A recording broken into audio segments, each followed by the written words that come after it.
Olá, meus queridos amigos e queridas amigas. Mais uma vez aqui com a nossa reflexão. E hoje vamos continuar no capítulo 4. Ninguém verá o reino de Deus se não nascer de novo. E vamos falar hoje do item 10 e 11 desse mesmo capítulo. Reencarnação e regeneração. Então, quando se fala de Elias, voltamos a falar de Elias, então se diz em João que João é o Elias que ia vir, como os profetas falavam. Então, no Evangelho de Mateus, está crivado isso, confirmado.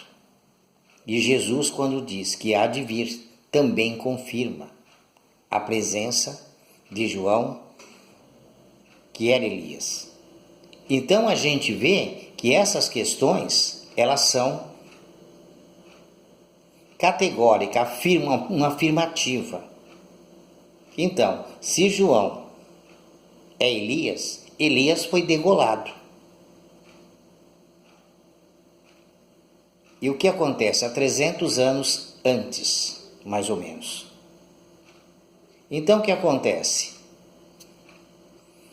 Elias é João em outro corpo, que viria de vir, e veio. Então a gente vê que não há mais dúvida sobre a reencarnação, porque Jesus confirma.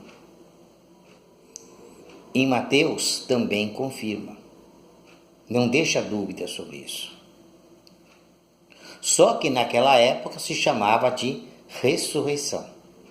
Os judeus acreditavam como reencarnação, como incompleta sua visão, eles chamavam de ressurreição. A palavra reencarnação foi criada em 1857, quando surgiu o Livro dos Espíritos, que é o primeiro livro da doutrina espírita, codificado por Kardec. Então Kardec criou a palavra reencarnação. Ela não existia antes de Kardec.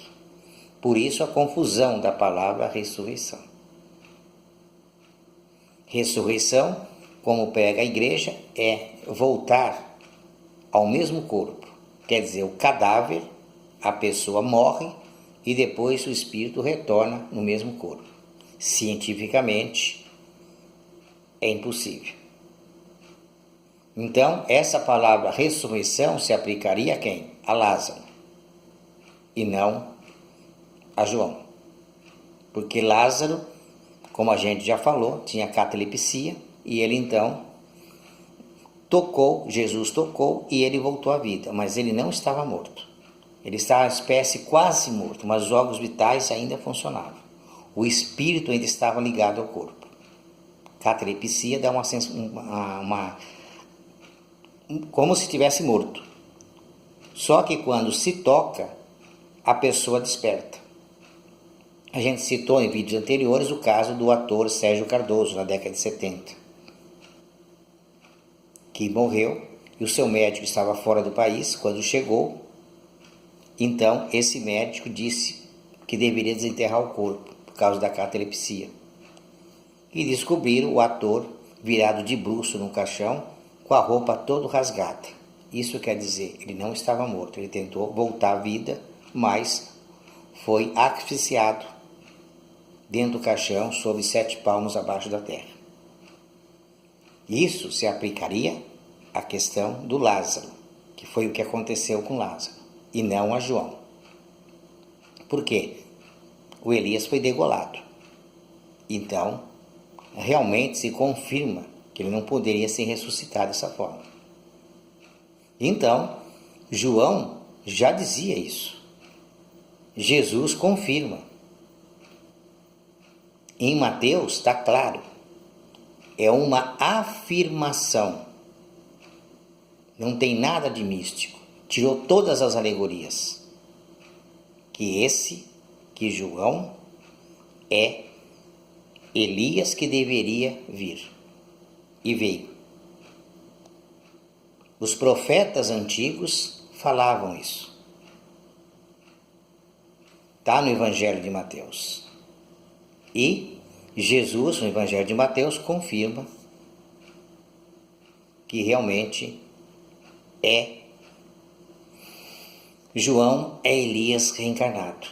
Então, naquela época, a conquista do reino de Deus era pela violência, através da guerra.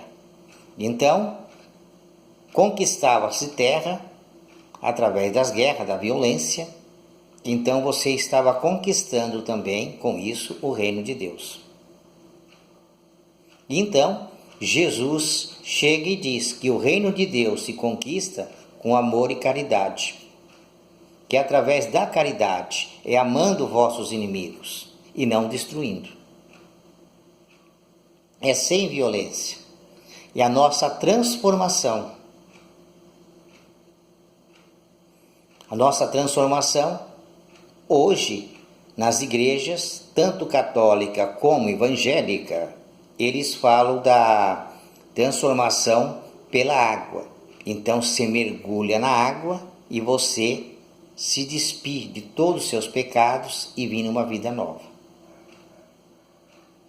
Porque se acreditava, como a gente já falou, que toda forma de vida, a terra veio da água.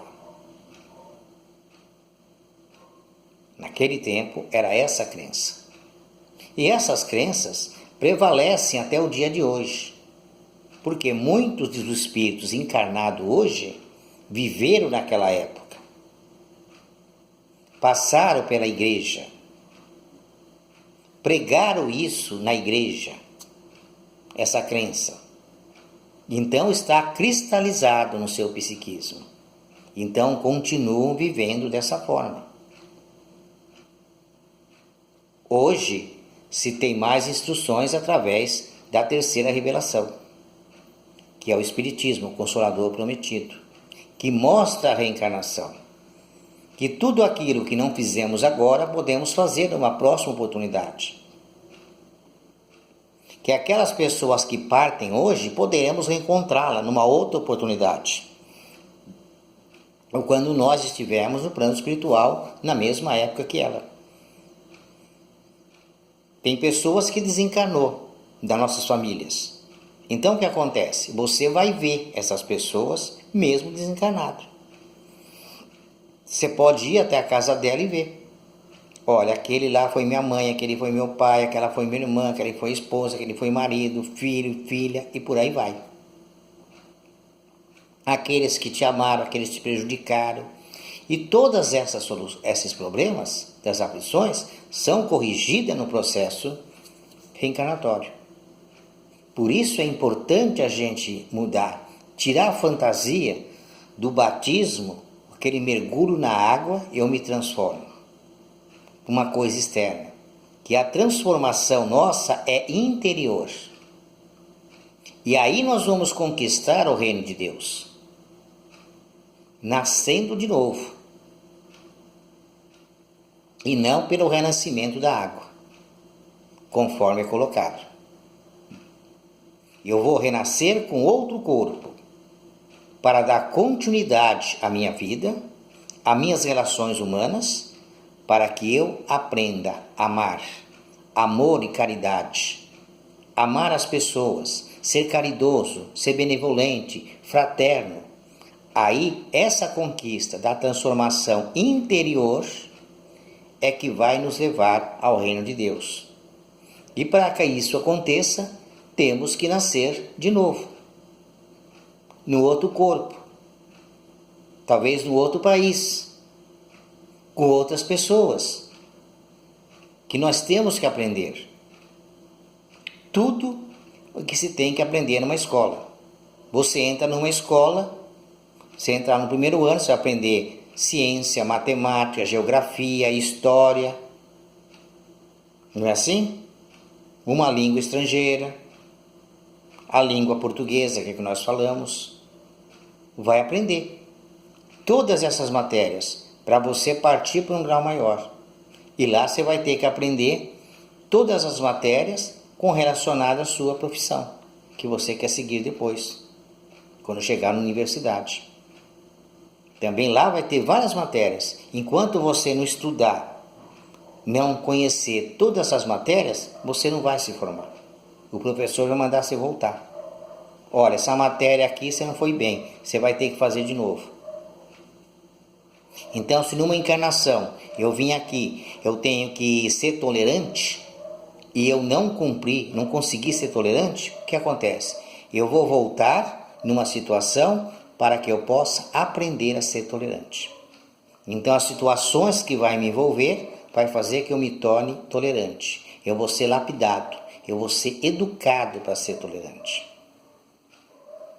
E aí eu vou fazendo em todas as áreas a minha transformação interior, através da reencarnação. E aí, então, eu vou chegar ao reino de Deus. Por isso que Jesus disse: ninguém chegará ao reino de Deus se não nascer de novo. Então vamos ficando por aqui. Um forte abraço a todos. Se inscreva no nosso canal no YouTube e que Deus nos abençoe hoje, agora e sempre.